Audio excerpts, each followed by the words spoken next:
Capítulo 9. Virei cartola nos Estados Unidos. Depois que passamos por um ponto de inflexão e colhemos frutos de boas decisões, ninguém imagina como foram aqueles dias que antecederam o salto do bungee jump. Ninguém tem noção das noites em claro, dúvidas, planos e mais planos de negócios, aliados à excitação pelo desafio e à paixão gerada pela visão que não saía da cabeça dia após dia. Há pontos de inflexão que nos exigem mais, porque têm o poder de nos fazer passar de fase, e para isso temos que enfrentar monstros mais poderosos, evoluirmos e sermos alcançados a um novo patamar. Nada mais será como antes. Com Orlando City foi exatamente assim. Afinal, em 2012, falar em futebol nos Estados Unidos, quando mesmo os norte-americanos e sua imprensa esportiva ainda não tinham enxergado o potencial da bola mais valiosa do planeta, a do futebol, eu já tinha percebido que algo muito estranho acontecia aqui na terra do tio Sam. Desde 2009, meu filho mais velho, Breno, jogava futebol. Como ele tinha muita intimidade com a pelota, logo se destacou e com isso eu viajei por toda a Flórida como um típico soccer daddy, como seu motorista ou acompanhá-lo nos torneios. Durante todos esses anos, fiquei muito impressionado com o enorme envolvimento dos pais com seus filhos. Os torneios estavam sempre lotados e isso me chamou a atenção, pois no Brasil, o país do futebol, nunca tinha observado o mesmo engajamento.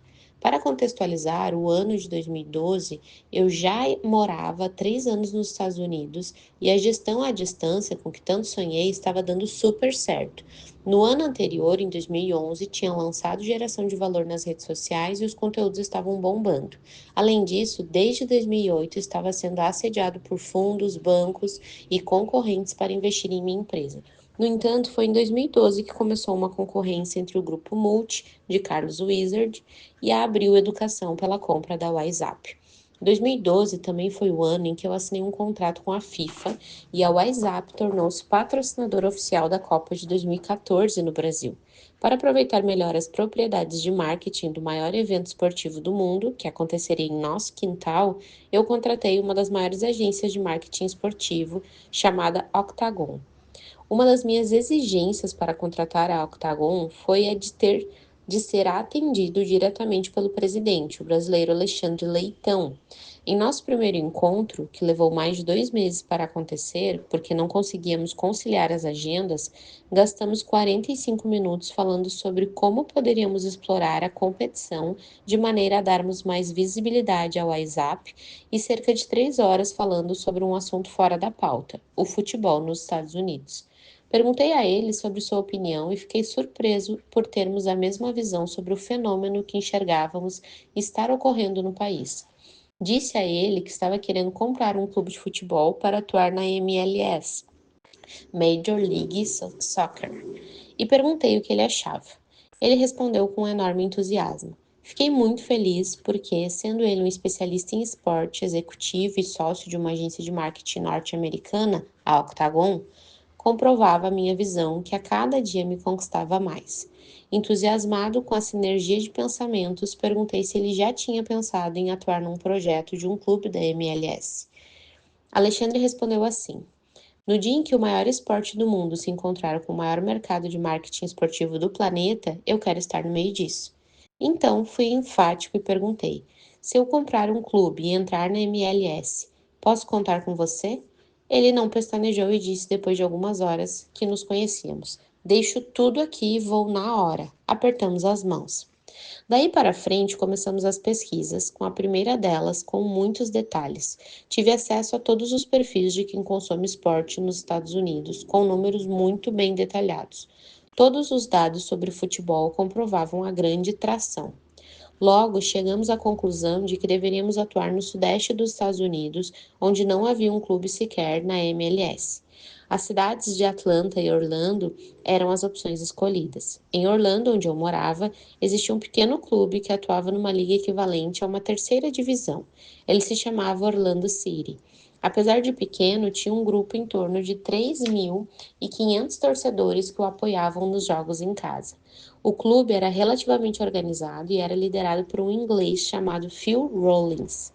Phil era apaixonado pelo projeto do clube, tramitava bem em vários setores da cidade e havia ganhado apoio da comunidade local.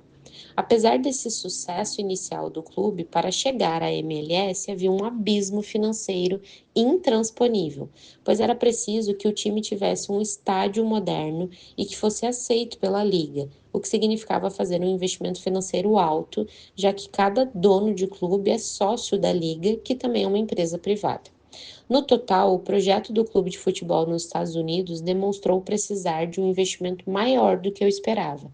Entre a aquisição do pequeno clube, o estádio, a implantação e o investimento para me tornar acionista da liga, eu precisava investir mais de 200 milhões de reais. Para colocar tudo isso em prática, agora eu precisava apenas de duas coisas. Número um, ser aceito pelos proprietários dos clubes que eram acionistas da liga, para que eu fizesse parte do seleto grupo de proprietários de clubes de esporte nos Estados Unidos. Número 2, preencher um cheque de 200 milhões de reais. Eu não tinha vendido a WhatsApp, tampouco tinha certeza se ela seria vendida, mas tinha que tomar essa decisão. Se eu quisesse realmente comprar o clube àquela altura, mesmo contra a intuição do senso comum que não enxergava potencial no futebol dos Estados Unidos. Eu via uma enorme chance de multiplicar meu patrimônio, além de aprender muito empreendendo nos Estados Unidos e avançar 10 casas no tabuleiro. A partir daí, quando as ideias, sonhos e planilhas saíram de cena e a hora da execução começou, a tensão aumentou. Ainda assim, dei seguimento. O próximo e último passo era comparecer a uma reunião chamada de Board of Governors. Ela acontece trimestralmente e reúne todos os donos de clubes para deliberarem sobre temas relacionados à liga, quando votam para as decisões mais estratégicas. É uma visão muito imponente, uma sala grande com uma mesa em formato de conferência, com cerca de 20 donos de clubes sentados em volta, com seus executivos sentados atrás deles. Na cabeceira da mesa, o commissioner da liga e atrás dele um staff de mais de 30 pessoas. Entre os donos dos clubes somados, tínhamos na sala uma parcela importante do PIB norte-americano. São famílias muito tradicionais e fundadoras de grandes impérios. Ser dono de um clube de esportes nos Estados Unidos é brinquedo de bilionário. No meio de todo esse povo, um menino da periferia do Rio de Janeiro foi designado para fazer uma apresentação sobre seu projeto de investir 200 milhões de reais para estruturar um clube de padrão internacional na cidade do Mickey Mouse. A apresentação em inglês, Santas Aulas da Austrália, com duração de cerca de 20 minutos, foi seguida de mais 20 minutos de perguntas de todos os gêneros daqueles que estavam prestes a se tornarem os meus novos sócios. Cabia a mim mostrar o meu currículo como empreendedor e provar que eu seria plenamente capaz, financeiramente, de colocar o projeto de pé com sucesso. Depois da apresentação, eles me agradeceram com muita gentileza e saí da sala, onde eles permaneceriam em reunião por todo o dia tratando sobre diversos assuntos. 2 semanas depois, recebemos o resultado. O Orlando City e eu fomos aceitos na MLS. A cidade de Orlando seria a mais nova cidade dos Estados Unidos a ter um clube profissional que receberia as estações de TV que transmitiriam os jogos para todo o país e mais de 150 países. A festa foi grande entre todos os envolvidos no projeto. Para mim também, mas a pressão aumentava na medida que, de fato, agora eu teria que tomar uma decisão final. Estávamos longe demais para eu voltar atrás, mas não importava, eu ainda não tinha assinado nada. A assinatura do contrato foi marcada para 30 dias depois. Agora era a minha hora. Prosseguir ou não? Investir 200 milhões de reais no futebol dos Estados Unidos? Isso realmente vai emplacar? O momento do ponto de inflexão é quase sempre repleto de dúvidas, medos e inseguranças. Nessa hora, não é a planilha que te dá segurança, nem os estudos das consultorias que obtivemos, ou tampouco o sucesso alcançado por outros clubes. Na hora de saltar do seu bungee jump, é você quem pula ou não. Ninguém te empurra. É você, sozinha, com o vento batendo na cara, que terá que decidir saltar pendurado por uma corda que pode arrebentar ou descer ao som das vaias e risadas daqueles que estavam lá embaixo, apenas aguardando para tripudiar da sua covardia. Para completar o impasse, inicialmente imaginávamos, pelo histórico de clubes anteriores, que o investimento não passaria de 100 milhões. Porém, a procura já estava começando a aumentar e isso pressionava o commissioner, a pedidos dos donos, que o preço fosse ajustado. Quando soube sobre os 200 milhões, o mesmo valor pago pelo Sheikh Mansour, dono do Manchester City, para implantar o New York City no mesmo ano, o menino da periferia balançou. Afinal, eram 100 milhões de reais a mais. Naqueles 30 dias de espera pelo contrato, voltei a viver o impasse. E aí, avanço ou não? Eu me perguntava em busca de uma resposta convincente. Esse negócio era muito diferente de todos que eu já tinha realizado. Não era uma geração de valor baseada numa operação local simplesmente, mas sim uma operação que dependia do crescimento do esporte nacionalmente, as audiências na TV, o interesse de patrocinadores e o aumento da percepção de todos os envolvidos no ecossistema de futebol nos anos seguintes, nos Estados Unidos. Ou seja, não dependia só de mim realizar o meu trabalho no clube. Portanto, o fator mais importante antes de eu assinar o contrato era ter a leitura correta sobre o timing de entrada na liga em relação ao histórico de performance de todos os outros esportes nos Estados Unidos e o mercado. Minha visão é que isso nos daria uma boa pista. Aliado a isso, como o futebol é um esporte global, como o mundo perceberia a MLS como uma liga de grande potencial, também influenciaria o crescimento desse projeto. Portanto, eu estava diante de uma decisão binária: entrar ou não entrar, meter a mão no bolso e pôr 200 milhões de reais para fora ou não. Uns 10 dias antes da assinatura do contrato, numa conversa com a Luciana, fizemos o que sempre fazíamos diante de decisões importantes da nossa vida. Avaliamos os piores cenários. Nessa conversa, chegamos à conclusão de que a pior coisa que poderia acontecer era perdermos 200 milhões de reais. Nada mais do que isso. Diante dessa conclusão, ficou mais simples decidir, pois, se desse tudo errado, perderia dinheiro, nada mais, e aprenderia muito sobre esportes nos Estados Unidos. Além disso, teria me divertido bastante, afinal, não é todo mundo que pode brincar de cartola de verdade. Quanto mais se aproximava o dia, mais eu me sentia motivado, deixando de lado a insegurança, pelo contrário, voltando a olhar o potencial do esporte, os números de audiência que cresciam e o espaço que havia para ser conquistado pelo soccer nos próximos anos. Chegou o dia. Na cerimônia do anúncio oficial, que ocorreu em dezembro de 2013, estavam presentes o governador da Flórida, o prefeito de Orlando e todos os congressistas, deputados, senadores da região, todas as estações de TV locais e veículos de comunicação, mais de 10 mil torcedores e o commissioner da MLS, que anunciou a entrada do Orlando na liga, a principal liga de futebol dos Estados Unidos. Foi uma noite de grande festa e pela primeira vez eu estava percebendo o que aquela decisão representaria na minha trajetória. A notícia rapidamente se espalhou nos Estados Unidos e no Brasil, quando pela primeira vez um brasileiro se tornava proprietário de um clube de primeira divisão nos Estados Unidos. A notícia ainda era vista com muita desconfiança pela imprensa brasileira, que sempre fazia as mesmas duas perguntas. Pergunta número um: por que nos Estados Unidos? Pergunta número dois: por que não no Brasil? Nos Estados Unidos, porque eu vislumbrava em pouco tempo a ascensão do maior esporte do mundo acontecendo no maior mercado de marketing esportivo do planeta. Com frequência, os jornalistas confundiam o crescimento do mercado norte-americano com tradição em futebol dentro do campo. São duas coisas completamente diferentes, e nos primeiros meses depois da notícia eu me dediquei muito a explicar a diferença entre elas. Como mercado, os Estados Unidos iriam explodir, segundo as minhas previsões, e dentro do campo, a tradição vem com o tempo. Para explicar por que não no Brasil, nesse mesmo período, eu me dediquei a mostrar que o Brasil e os clubes não são empresas e que o modelo existente não abria espaço para que eu fosse dono, sócio ou acionista do Flamengo, time pelo qual torcia desde a minha infância, por exemplo. No meio de todos esses questionamentos, durante o ano de 2014, ano de Copa, lembrando que nesse ano eu estava morando em Portugal, aconteceram dois fatos muito impactantes que mudaram o rumo da liga.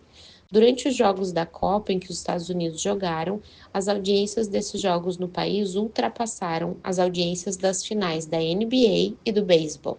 Essa notícia veio como uma bomba em toda a comunidade de futebol mundial. Ela serviu de grande validação do fenômeno que eu tentava explicar a todo momento, mas que ainda não era percebido pelo mercado e pelos setores da imprensa especializada. Esses números não deixavam dúvidas sobre o que estava acontecendo nos Estados Unidos. O futebol passou a ser visto como uma realidade e não mais uma promessa. Na prática, além de matérias sobre o assunto em todo o mundo, a procura por investidores e patrocinadores aumentou bastante. O outro fato marcante nesse período foi que anunciamos a contratação do Kaká, que se apresentou num evento que reuniu mais de 12 mil torcedores nas ruas da cidade. No final do ano de 2014, apenas um ano depois de ter me tornado acionista da MLS, a Liga assinou um novo contrato de transmissão de TV no valor de quase US$ 1 bilhão pelo período de 8 anos, contra 68 milhões de dólares por ano no contrato anterior. Rapidamente, mesmo antes de termos sequer chutado a bola, o que veio a acontecer em março de 2015, nosso investimento no futebol dos Estados Unidos mostrou-se ter sido feito no timing exato, pouco antes de explodir a percepção do mercado sobre o fenômeno que já ocorria com o soccer. Dia 3 de março de 2015 foi a data de nosso primeiro jogo, nossa estreia. Mais de 65 mil pessoas lotaram o Citrus Bowl, um estádio da prefeitura usado na Copa de 1994. Uma multidão sem precedentes para uma estreia, um prenúncio para uma média de público de quase 33 mil torcedores por jogo em 2015, média maior do que qualquer clube brasileiro naquele ano. Com essa média de público, grande engajamento da comunidade, o Orlando City angariou mais de 50 patrocinadores, grandes marcas como Disney, Heineken, Publix, Adidas, Audi, Ford, Coca-Cola, YouTube, Tag Heuer, entre muitas outras. A procura de ingressos é tão grande que todos os anos vendemos mais de 350 mil ingressos com um ano de antecipação. Para assistir a um jogo do Orlando City, o ingresso tem um preço médio de R$ 198. Hoje, para conseguir uma nova franquia da MLS, até 2022, apenas mais duas serão concedidas. 12 grupos empresariais multimilionários mostram disposição de investir até 500 milhões de dólares para conseguir uma dessas duas vagas. Dessa vez, eu estou do lado dos donos de clube que vão bombardeá-los de perguntas a fim de escolhermos dentre os 12 quais serão as duas cidades a receberem a nossa liga nos próximos anos.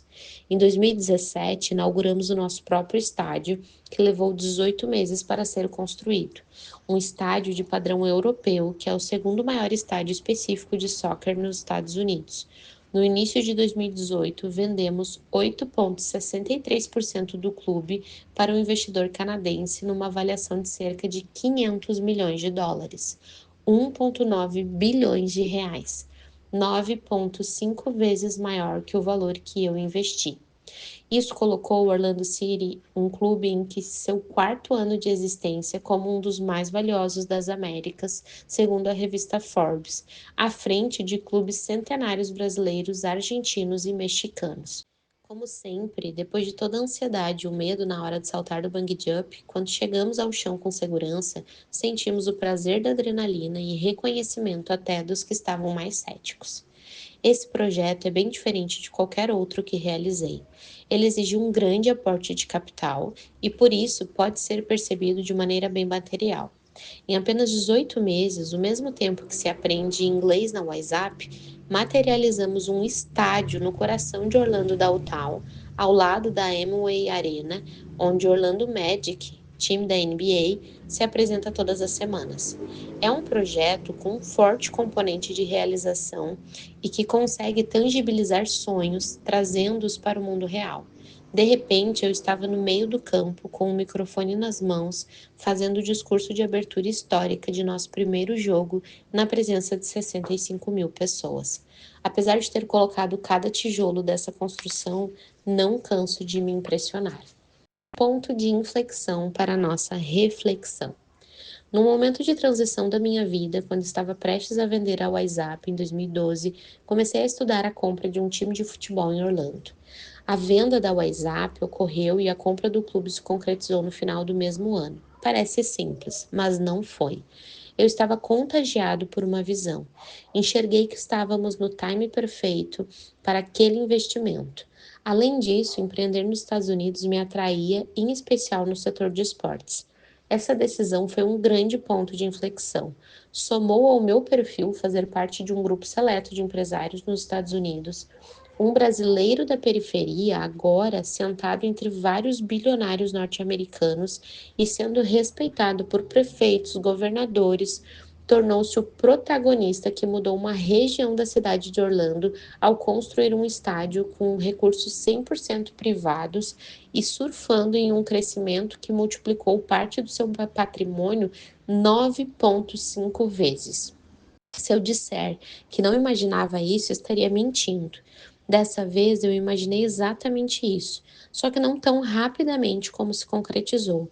Esse foi um ponto de inflexão que não me causou surpresa, mas me causou muito estresse para decidir mergulhar de cabeça.